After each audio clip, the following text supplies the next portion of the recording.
Mutiara Pagi Pro 1.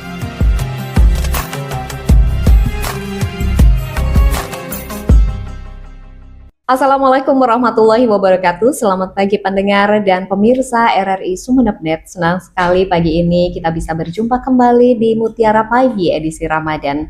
Pendengar dan pemirsa RRI Sumeneb.net, puasa Ramadan diwajibkan atas seluruh umat Islam. Namun ada sejumlah orang yang diperbolehkan tidak berpuasa karena beberapa kondisi dan mereka harus mengqadha puasanya atau membayar fidyah. Misalnya saja keadaan hamil atau juga menyusui pada wanita.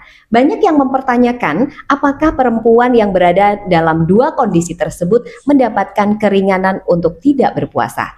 Jika iya, bagi mereka wajib mengganti puasa atau membayar fidyah. Nah, untuk tahu jawabannya, saya sudah bersama dengan Ustazah Wildia Nusyaifi. Selamat pagi, Assalamualaikum Ustazah. Waalaikumsalam, selamat pagi juga Mbak. Kabar baik Ustazah? Alhamdulillah baik, mudah-mudahan Mbak juga selalu diberi kesehatan.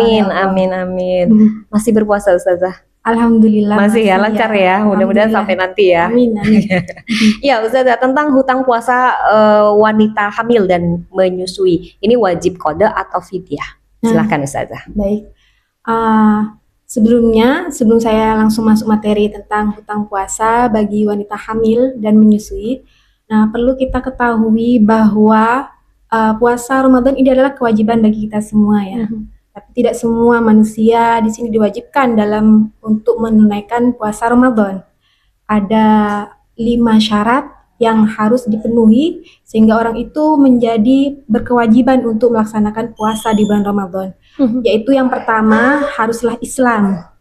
Jadi kalau bukan Islam, non-muslim ya tidak wajib berpuasa di bulan Ramadan.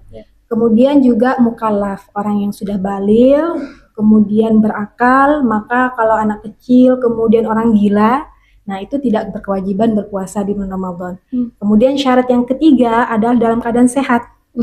Makanya kalau orang sakit ya, dia itu tidak mampu, berat sekali untuk melaksanakan puasa di bulan Ramadan, maka ada keringanan di dalam syariat. Sehingga diperbolehkan untuk tidak berpuasa di bulan Ramadan. Kemudian yang keempat adalah mukim, bukan musafir ya. Bagi mukim wajib berpuasa, namun bagi musafir dengan syarat-syarat tertentu itu diperbolehkan untuk tidak berpuasa di bulan Ramadan. Dan syarat yang kelima haruslah mampu di sini. Nah, jadi bagi perempuan yang hamil ataupun menyusui, ketika dia merasa tidak mampu untuk berpuasa di bulan Ramadan karena ada kekhawatiran akan kesehatan dirinya, atau misalkan khawatir akan kesehatan janin ataupun anaknya ya, maka diperbolehkan di situ tidak berpuasa di bulan Ramadan. Nah, tapi kan di sini kondisi ibu hamil dan menyusui berbeda-beda ya. Ada yang dia itu meskipun hamil ataupun menyusui tetap kuat puasa di bulan Ramadan. Ada juga yang tidak kuat ya, tidak mampu berpuasa di bulan Ramadan. Sehingga untuk masalah hukum berpuasa bagi orang hamil dan ibu menyusui, di sini ada penjelasan dari ulama, yaitu Syekh Nawawi Al-Bantani dalam kitabnya Nihayatuz Zain. Beliau merinci ada 3 hukum puasa bagi seorang ibu hamil. Dikiaskan dengan ini adalah ibu yang menyusui, yaitu hukumnya ada 3. Yang pertama, bisa berhukum makruh berpuasa bagi ibu hamil yang mana dia, kalau misalkan dia berpuasa, dia menyangka, menduga bahwa nanti akan ada kondisi buruk untuk kesehatan dirinya ataupun menyebabkan kondisi buruk untuk janinnya. Nah, ini hukumnya makruh untuk melanjutkan berpuasa. Atau yang kedua, bisa jadi hukumnya adalah wajib untuk tidak berpuasa. Jadi malah wajib tidak berpuasa bagi orang hamil. Ini ketika dia, ibu hamil ini ataupun ibu menyusui, bukan lagi menduga ya, tapi sudah yakin ketika dia melanjutkan berpuasa, memaksa dirinya untuk berpuasa, itu menyebabkan mudarat atau bahaya akan kesehatan dirinya, seperti misalkan malah lemas ya. Malah pusing yang tidak sudah parah ya, tidak bisa, bukan pusing ringan ya. Ataupun juga malah menyebabkan ASI-nya misalkan kurang untuk bayinya sehingga tidak memenuhi kebutuhan ASI bayinya, atau misalkan bisa menyebabkan keguguran bagi bayinya, maka dia wajib hukumnya untuk tidak berpuasa di bulan Ramadan. Dan hukum yang ketiga adalah wajib tetap berpuasa di bulan Ramadan. Ini bagi ibu hamil ataupun menyusui yang meskipun dia berpuasa seharian penuh di bulan Ramadan tapi tidak merasakan efek apapun ya, tidak ada bahaya apapun bagi dirinya, dia tetap wajib berpuasa di bulan Ramadan. Oke. Nah, kemudian, ketika ibu hamil dan menyusui, dia itu tidak berpuasa di bulan Ramadan ya, meninggalkan puasa di bulan Ramadan karena kekhawatiran-kekhawatiran tadi, baik kekhawatiran akan dirinya ataupun kekhawatiran akan bayinya atau janinnya. Nah, sehingga dia tidak berpuasa, kemudian pertanyaannya wajib qadha atau fidyah ya. Nah, ini mungkin yang banyak ditanyakan oleh perempuan-perempuan ya, ketika dia tidak berpuasa tadi. Maka dalam hal ini dirinci dulu, dilihat dulu kondisi dia tidak berpuasa itu sebabnya apa.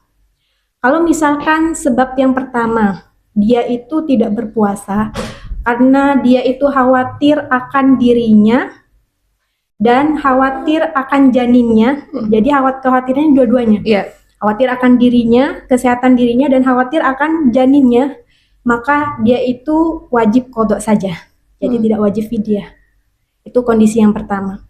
Kalau misalkan kondisi yang kedua, dia itu tidak berpuasa karena khawatir akan dirinya saja, jadi dia tidak mampu berpuasa seharian penuh, merasa kesakitan atau pusing, lemes seperti itu. Tapi janinnya baik-baik saja, bayinya baik-baik saja. Yeah. Jadi khawatirnya hanya untuk dirinya saja, maka tetap wajib qadha saja, tidak wajib fidyah. Yeah. Nah, kondisi yang ketiga ini adalah kalau dia itu tidak berpuasanya khawatir akan bayinya saja atau janinnya saja. Jadi dia tetap mampu berpuasa seharian penuh, tapi yang dipermasalahkan adalah janinnya ini. Misalkan kandungannya lemah, atau takut keguguran, atau misalkan bayinya itu ketika dia berpuasa malah diare, misalkan ya, atau ASINya tidak mencukupi. Jadi kekhawatirannya hanya untuk bayinya saja atau janinnya saja, maka dia wajib dua-duanya, yaitu wajib qadha dan fidyah. Nah ini, jadi setelah selesai di bulan Ramadan ya, ketika sudah selesai di bulan Ramadan, jika dia wajib qadha ya harus diqadha'i. Kalau misalkan wajib qadha dan fidyah, maka selain dia berkewajiban mengqadha sesuai hari yang ditinggalkan, juga wajib membayar fidyah. Nah, fidyahnya ini setiap hari yang ditinggalkan itu 1 mud. Nah, 1 mud itu jumlahnya adalah 6,75 ons. Itu 6,75 ons ini beras diberikan kepada orang fakir miskin ya. Nah, itu bagi ibu hamil dan menyusui. Iya, tadi juga sudah dijelaskan bahwasanya ada kategori-kategorinya ya Ustazah, yang mana yang bisa hanya dengan fidyah saja, bisa dengan qadha saja, atau bahkan dua-duanya gitu ya. Terkait dengan hal itu juga, kapan waktu untuk membayar fidyah ibu menyusui ini Ustazah? Nah, baik. Untuk masalah waktu, waktu pelaksanaan membayar fidyah ini boleh dilaksanakan setelah di bulan Ramadan sampai batas akhirnya sebelum masuk Ramadan lagi. Nah, jadi rentang waktunya 1 tahun. Iya, 1 tahun. Jadi dikeluarkan fidyahnya sesuai hari yang ditinggalkan, misalkan 5 hari ya. Tidak berpuasa 5 hari, berarti wajib mengeluarkan 5 mud. 5 mud berarti 5 kali 6,75 ons. Masing-masing 1 mud 6,75 ons itu. Samakah atau bolehkah ketika mud itu kita gantikan setiap hari? Saat misalnya nih saat ini tidak berpuasa, digantikan setiap hari langsung kepada yang membutuhkan lah gitu ya, yang tepat sasaran gitu. Misal kayak membagikan sembako atau mungkin takjil segala macam, atau itu juga termasuk dalam fidyah itu sendiri kan? Ya. Jadi untuk kriteria fidyah yang dikeluarkan itu harus berupa beras. Jadi makanan pokok ya. Nah, kalau dalam masalah jumhur ulama, mayoritas ulama, untuk masalah fidyah ini harus dikeluarkan 6,75 ons beras atau makanan pokok di negara itu. Kalau di Indonesia kan beras ya. Jadi yang dikeluarkan 6,75 ons beras. Jadi tidak boleh diganti dengan yang lain atau diganti dengan uang misalkan. Kalau jumhur ulama, mayoritas ulama itu mengatakan harus dengan beras. Tapi ada ulama lain di situ, ulama madhab Hanafiyah ya, yang mengatakan boleh diganti dengan uang. Nah, tapi kalau kita ingin mengikuti jumhur ulama, mayoritas ulama ya boleh diganti, dikeluarkan dengan 6,75 ons beras yang diberikan kepada fakir miskin ya. Jadi boleh langsung dikeluarkan, misalkan sudah meninggalkan hari ini boleh langsung besoknya dikeluarkan. Jadi nggak nunggu lama dan diakumulasi begitu ya Ustazah ya. Boleh langsung diberikan atau boleh langsung nanti ketika akhir langsung diakumulasi di jumlah, boleh juga seperti itu. Yang penting diberikan kepada fakir miskin ya. Berarti juga kalau misalnya kita memberikan buka puasa atau takjil kepada orang lain itu juga tidak termasuk dalam mood itu ya? Iya, tidak termasuk membayar fidyah. Nanti itu jatuhnya menjadi sedekah saja. Iya.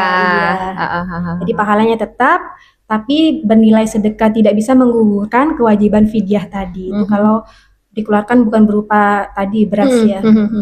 Sebenarnya ini satu pilihan antara dia kuat atau tidak, kemudian ini mengancam jiwa si ibu atau janinnya atau anaknya. Kalau misalnya bisa dan kuat, kenapa tidak begitu ya Ustazah ya? Iya, seperti tadi dijelaskan ya. Kalau selama kita masih kuat, tidak ada efek negatif yang membahayakan kepada diri kita ataupun janin kita, itu tetap wajib berpuasa sebagaimana tadi yang dijelaskan. Jadi wajib berpuasa, apalagi di bulan Ramadan ini pahala kan dilipat gandakan ya.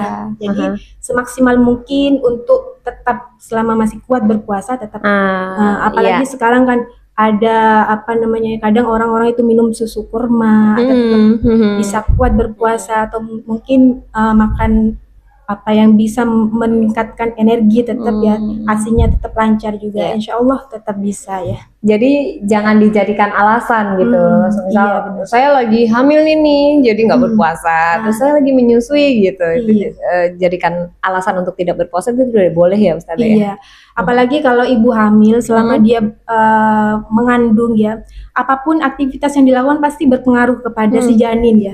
Kalau aktivitas yang dilakukan itu baik, positif, sering misalkan tadarus Al-Quran, pasti itu kan akan menyambung ya kepada si bayinya juga. Sering tadarus, pasti itu kan akan mendengar juga si bayinya itu, ada koneksi juga, hal-hal yang positif juga. Yang dibilang ibu adalah madrasah utama bagi anaknya itu ya mungkin ya, dia lebih tahu karakter kemudian kebiasaan si ibu melakukan hal-hal baik dan lain sebagainya, nyambung ke anaknya gitu.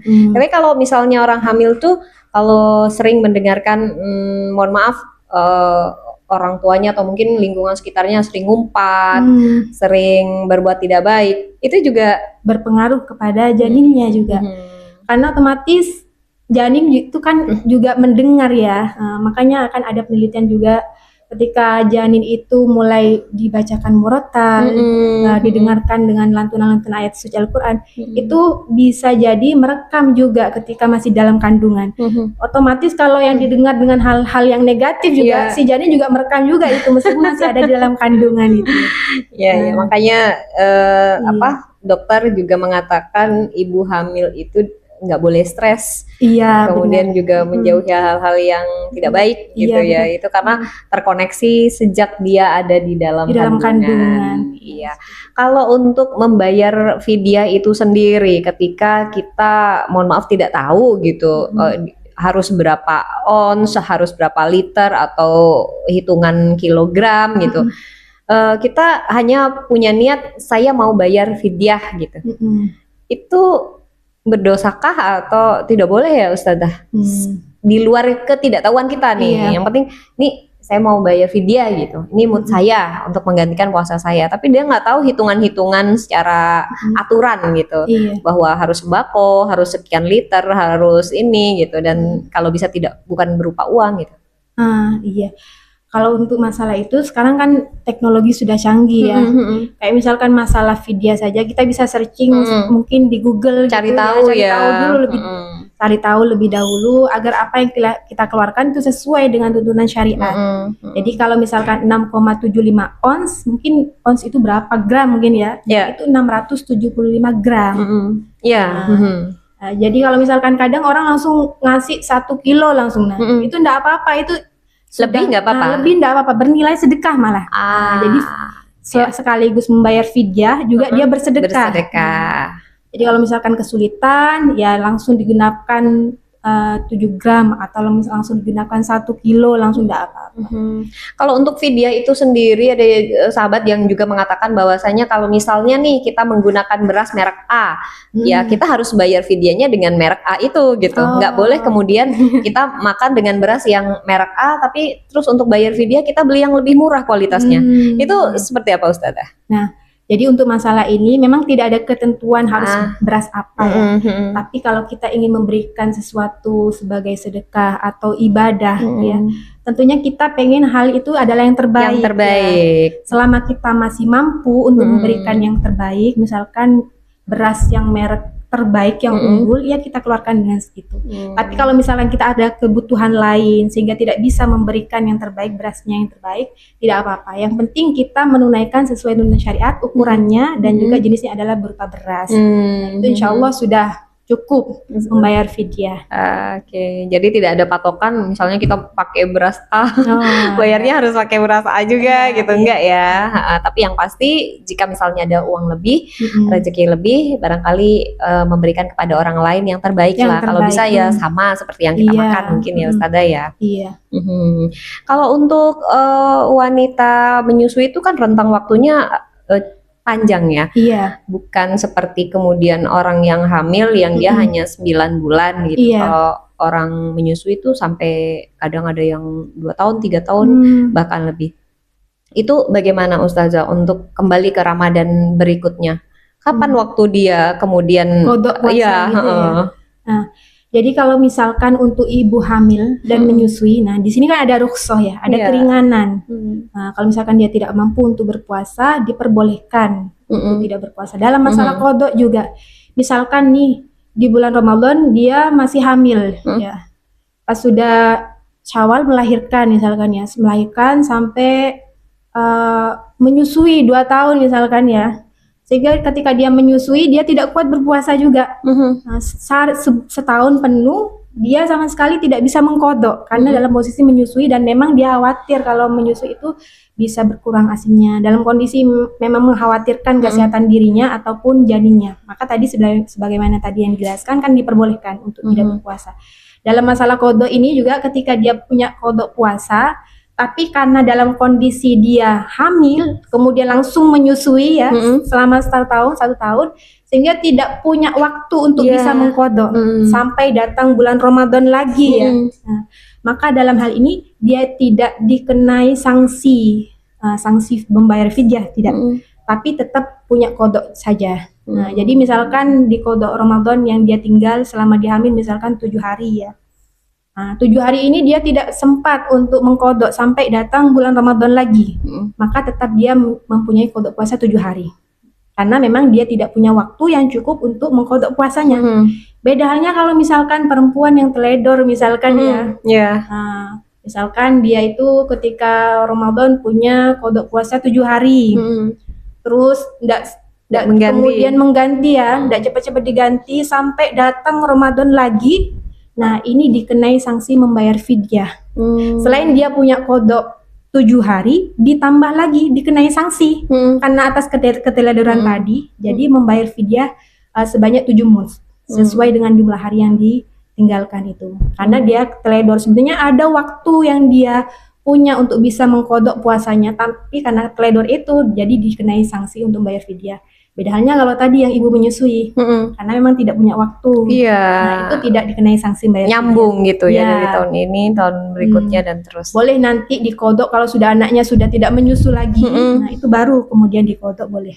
Jadi tidak dikenai sanksi fidyah, cukup kodok saja baginya itu. Nah, barangkali ini juga bisa masuk ke kategori yang tadi disampaikan OGJ, orang gangguan jiwa yang mungkin kita tahu di Indonesia banyak kasus yang walaupun OGJ tapi dia hamil gitu. Itu juga termasuk dalam golongan yang tadi disebutkan ya Ustazah ya? Iya. Nah, untuk orang gila ya, itu sebenarnya orang gila itu tidak termasuk orang yang wajib berpuasa. Jadi kan syarat wajib harus berakal. Iya. Jadi orang yang gila, yang mana gilanya itu bukan gila yang disengaja ya, alami dia gila seperti itu, maka dia tidak wajib berpuasa Mm-mm. dan juga tidak wajib mengkodok puasanya.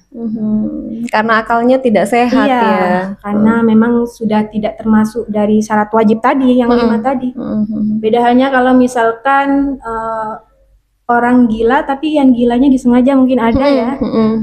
Nah, itu tetap wajib puasa, sehingga kalau dia tidak berpuasa selama dia gila yang disengaja itu, dia wajib mengkodok. Nah, kalau orang hamil, seperti tadi yang dijelaskan itu, kalau dia tidak mampu, apalagi kalau yang hamil itu gila ya, otomatis sudah iya. tidak wajib Jadi puasa. plus nih ya, udah Iya. gangguan jiwa, kemudian juga hamil, Hamil juga. melahirkan. Jadi tidak itu wajib juga. berpuasa dia. Jadi tidak diwajibkan berpuasa karena yang pertama adalah dia tidak berakal ya, akalnya tidak sempurna. Kemudian apalagi ditambah hamil lagi, nah, otomatis sudah tidak diwajibkan berpuasa di bulan Ramadan. Kalau dia masih punya orang tua semisal, apakah itu akan menjadi tanggungan orang tuanya untuk membayar mood itu sendiri dengan kondisi anaknya mungkin ada gangguan jiwa, Iya, kemudian plus hamil juga gitu. Apakah orang tuanya juga berkewajiban untuk mengganti mood? Nah, jadi tidak berkewajiban mengganti orang tuanya. Karena dianya tidak diwajibkan berpuasa sehingga tidak diwajibkan untuk mengganti bagi kedua orang tuanya. Jadi sudah menjadi tanggung jawabnya sendiri Iya. ketika sudah baligh ya Ustazah ya. Jadi kalau dia tidak diwajibkan dalam syariat, maka tidak ada tuntutan untuk orang lain, entah itu orang tuanya ataupun saudaranya, untuk menggantikan apa yang dia tinggalkan. Karena memang sudah tidak Iya. diwajibkan itu. Jadi orang tuanya nggak berdosa ya Iya. Ustazah. Ditakutkan ketika kita misalnya nih ada naudzubillah mandalik sahabat atau tetangga atau siapapun yang kita kenal Iya. punya anak yang punya gangguan jiwa, kemudian dia tidak bisa berpuasa, tapi orang tuanya ingin Ingin. kodok. Oh ya enggak apa-apa, nanti jatuhnya malah jatuh sedekah. sedekah ya. Sama halnya juga kalau misalkan ada orang yang sakit, sakit kayak misalkan orang yang sudah tua renta, tidak kuat lagi berpuasa ya. Nah, maka ketika sakitnya itu tidak ada jaminan untuk dia bisa mengkodok puasanya. Jadi sakit terus Iya. sampai Ramadan lagi gitu. Maka dia wajib membayar fidyah saja. Tidak wajib mengkodok. Jadi tidak usah dipaksa, ayo kodok puasanya karena sudah sakit ya. Tidak ada waktu yang mana dia bisa mengganti puasanya, maka cukup nanti dia membayar fidyah. Jadi sakitnya sakit berkelanjutan terus menerus sakit. Jadi wajib baginya hanya membayar fidyah saja. Nanti itu misalnya 30 hari, selama 30 hari tidak puasa, jadi wajib membayarkan fidyah 30 mud saja.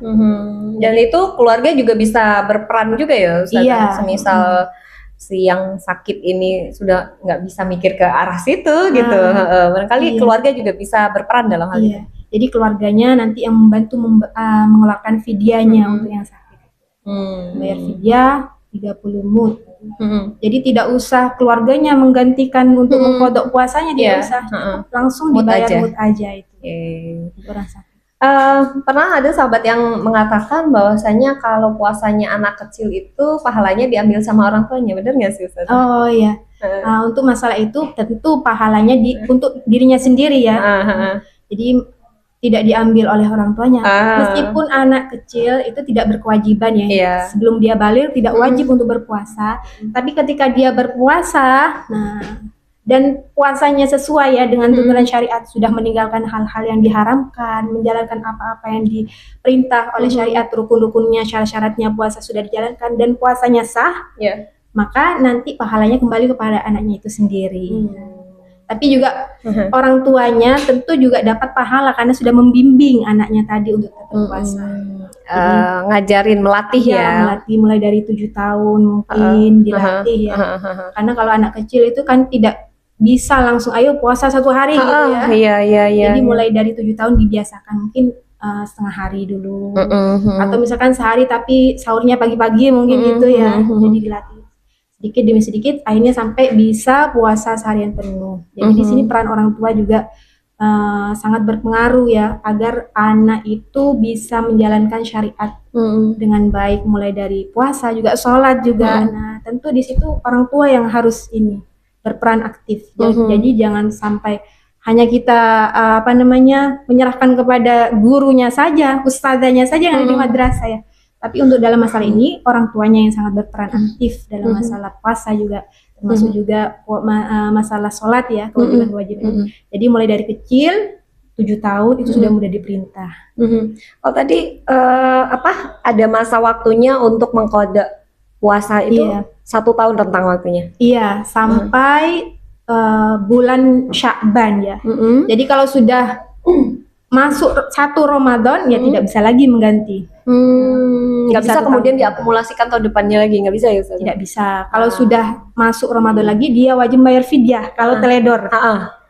Kecuali kalau misalkan ada udur, tidak teledor kayak orang menyusui, memang dia udur atau misalkan sakit. Ada keringanan lain lagi. Oke.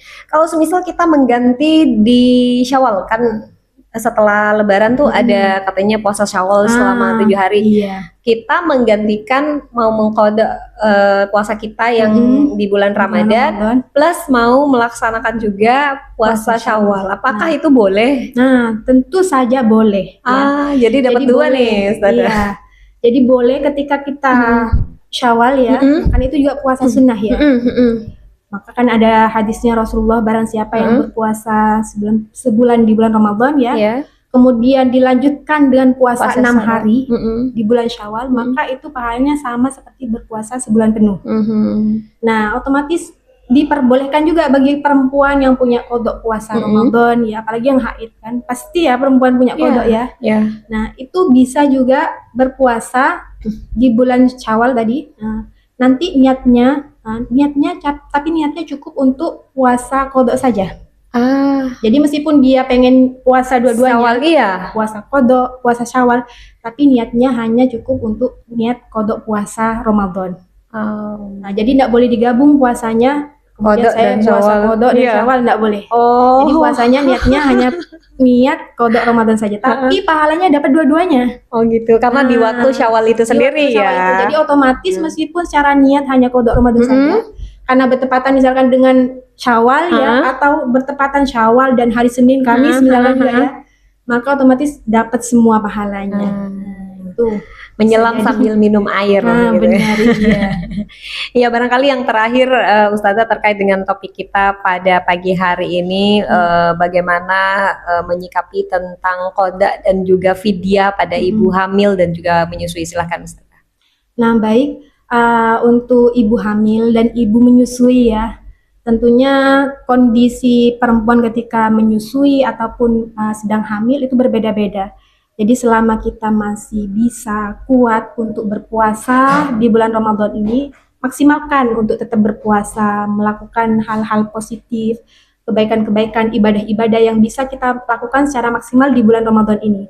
Apalagi di bulan Ramadan ini pahala dilipat gandakan ya. Jadi mumpung masih kuat untuk berpuasa, ya usahakan untuk berpuasa.